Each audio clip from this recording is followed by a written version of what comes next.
health problem is processed meats like bacon. This diagram shows the connection between meat and cancer.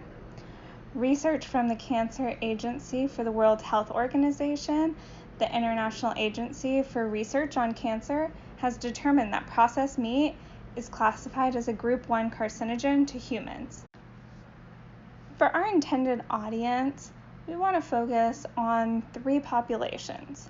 States with high colorectal mortality rates, which according to the Center of Disease Control and Prevention, the top 18 states with high death rates for colorectal cancer are West Virginia, Oklahoma, Mississippi, the District of Columbia, Arkansas, Kentucky, Alabama, Louisiana, Illinois, South Dakota, Georgia, Nevada, Tennessee, Vermont, Indiana, Nebraska, Missouri, and Ohio.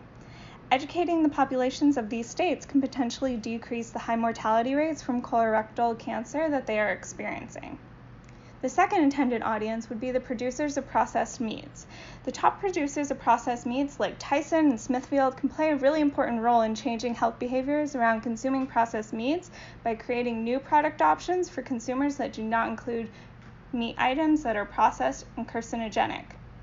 The third intended audience would be the young consumers of processed meats.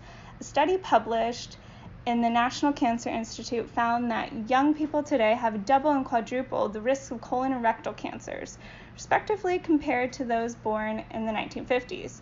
This is due to low fiber diets, high consumption of processed meats, and a lack of physical activity. Young consumers of processed meats still have time to change their behavior of consuming processed meats and reduce their risk of mortality from colorectal cancer.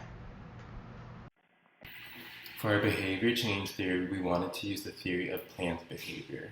It's a model that is often used to predict a participant's intention in changing or not changing a specific health behavior. It looks at how factors such as attitude, subjective norms, and perceived control affect the intention to make a change.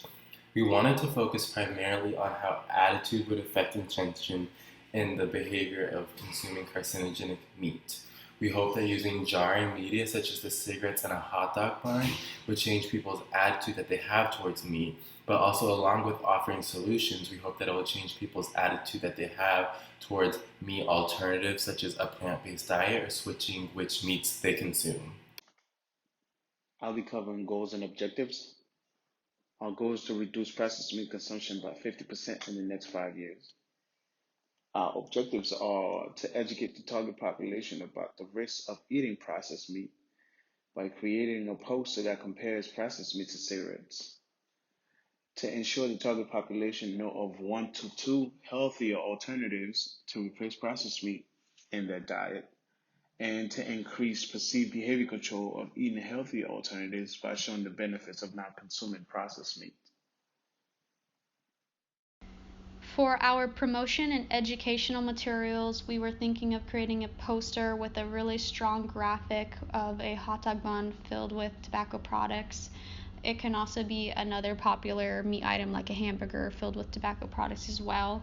On the flyer, we would like to have a statement or statistic about the risks and harm of that type of meat, and as well as an alternative supplement, so that way we're not just, slap in the whole don't eat this type of meat idea. We're also saying there are healthier options that are just as good, and then also provide a link so that way they can educate themselves and learn more about the topic at hand.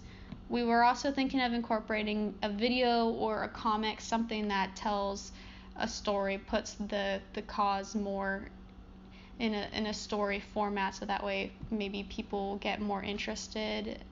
And we were thinking, again, same with the hot dog theme idea, we were thinking of a hot dog eating contest where they ran out of hot dogs and somebody suggests to supplement with cigarettes, and then there would be dialogue about how they're very similar and the risks and harm, and then within that dialogue include the source and where they can gather more information. And then last minute somebody comes out and saves the day by sharing a better healthy alternative. Again, so that way it's not just like we're saying bad, bad, bad. There's also, some light at the end of the tunnel. You can still eat hot dogs, but use this supplement instead. And those were our current ideas for promotion and education materials.